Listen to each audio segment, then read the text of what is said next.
ঈমান রক্ষার জন্য ইসলামী ঐক্যের বিকল্প নেই, যা আমি সূরা আলে ইমরানের 103 নম্বর আয়াতের তাফসীর প্রসঙ্গে ইসলামী ঐক্যের রূপরেখা নামক বইয়ে সবিস্তারে উল্লেখ করেছি, যার সারমর্ম হল সূরা আলে ইমরানের 103 নম্বর আয়াতে আল্লাহ বলেছেন, ওয়া তাসিমু বিহাবলিল্লাহি জামিআন ওয়া লা তাফাররাকু। এর মর্মার্থ হলো, হে মুমিন মুসলমানেরা, তোমরা আল্লাহর দ্বীনকে শক্তভাবে ধারণ করার মাধ্যমে ঐক্যবদ্ধ হও।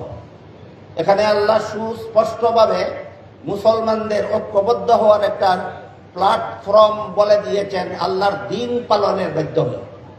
আর প্রসিদ্ধ হাদিসে জিবরিলে রাসূল করিম সাল্লাল্লাহু আলাইহি ওয়াসাল্লাম সহিহ আকীদা, সহিহ আমল, সহিহ আখলাক, এই তিনটাকে আল্লাহর দ্বীন বলে আখ্যায়িত করেছেন। সুতরাং যাদের আকীদা সহিহ নয়, যাদের আমল সহিহ নয়, যাদের আখলাক সহিহ নয়, তাদের সাথে কখনো ইসলামী ঐক্য হতে পারে না। সুতরাং দেশের কোনো দলের নেতৃস্থানীয় কোনো ব্যক্তি যদি বলেন যে আমরা শরিয়া আইনে বিশ্বাসী নই, তাহলে তার আকীদা যে সহিহ নয়, এটা সুস্পষ্ট। তাদের সাথে কোনো ইসলামী ঐক্য হতে পারে না।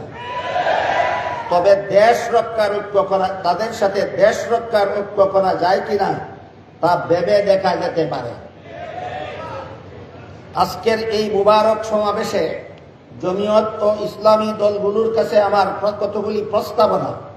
সঠিকভাবে জনমত জরিপ করলে দেখা যাবে এখনো দেশের অধিকাংশ মুসলমান বিশুদ্ধ ইসলামী শাসন ব্যবস্থা চায়, কিন্তু এ দাবির ভিত্তিতে একটিমাত্র দল বা একটিমাত্র মার্কার নির্বাচন না হওয়ায় তারা বিভ্রান্তির শিকার হয়।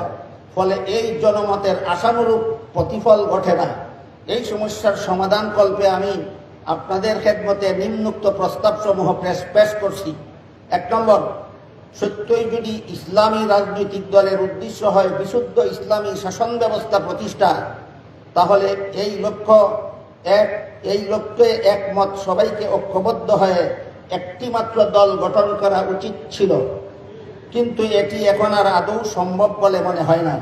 তাই 2 নম্বর প্রস্তাব, একক দল গঠিত না হলেও অন্তত একই আদর্শ, উদ্দেশ্য ও লক্ষ্যের অনুসারী সকল দলের মধ্যে একটি শক্তিশালী ও সমন্বিত হক্কানি ঐক্যজোট গঠন করা প্রয়োজন। এই ধরনের ঐক্যজোট গঠন করা ব্যতীত প্রচলিত গণতান্ত্রিক পদ্ধতিতে বিশুদ্ধ ইসলামী শাসন প্রতিষ্ঠার লক্ষ্য উদ্দেশ্য বাস্তবায়নের পথে এগিয়ে যাওয়ার আশা করা সোনার হরিণের পিছনে দৌড়ানোর মতোই নিষ্ফল হবে বলে আমি মনে করি। 3 নম্বর, এমন একটি হক্কানি জোট গঠিত না হলে আমাদের নিজেদের ভোট অন্যদের কাছে চলে যাবে, কিংবা নিজেদের মধ্যেই ভাগাভাগি হয়ে যাবে। এর অনিবার্য পরিণতি হবে আন্দোলনের ব্যর্থতা। তাই এমন হক্কানি জোট গঠনে ইতস্তত করার ও কালক্ষেপণ করার আরও সময় আছে বলে আমি মনে করি না। 4 নম্বর, একটিমাত্র হক্কানি দল না থাকা অবস্থায় জোটভুক্ত প্রতিটি বিশুদ্ধ ইসলামী রাজনৈতিক দলকে সাংগঠনিক তৎপরতা জোরদার করার মাধ্যমে সমাজের সর্বস্তরে, অর্থাৎ সকল প্রতিষ্ঠান ও সকল পেশার গ্রুপদের মধ্যে সংগঠন ও কার্যক্রম বিস্তারের জন্য পরিকল্পিত ও কার্যকর কর্মসূচি গ্রহণ করতে হবে। 5 নম্বর, উক্ত হক্কানি জোটের সকল কর্মী সদস্যের জন্য নিয়মিত রাজনৈতিক প্রশিক্ষণ ও কর্মশালা চালুর কার্যকরী ব্যবস্থা গ্রহণ করতে হবে।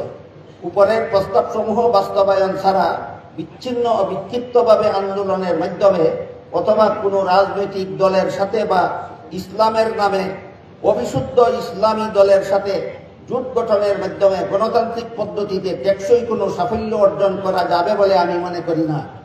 যদি আমার এই চিন্তাধারায় কোনো ভুল ত্রুটি আপনাদের কাছে পরিলক্ষিত হয়, তাহলে আমাকে সংশোধন করে দেবেন বলে আশা রাখি।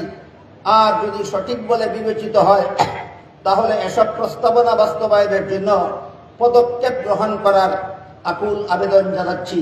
ওয়া আখিরু দাওয়ানা আনিল হামদুলিল্লাহ।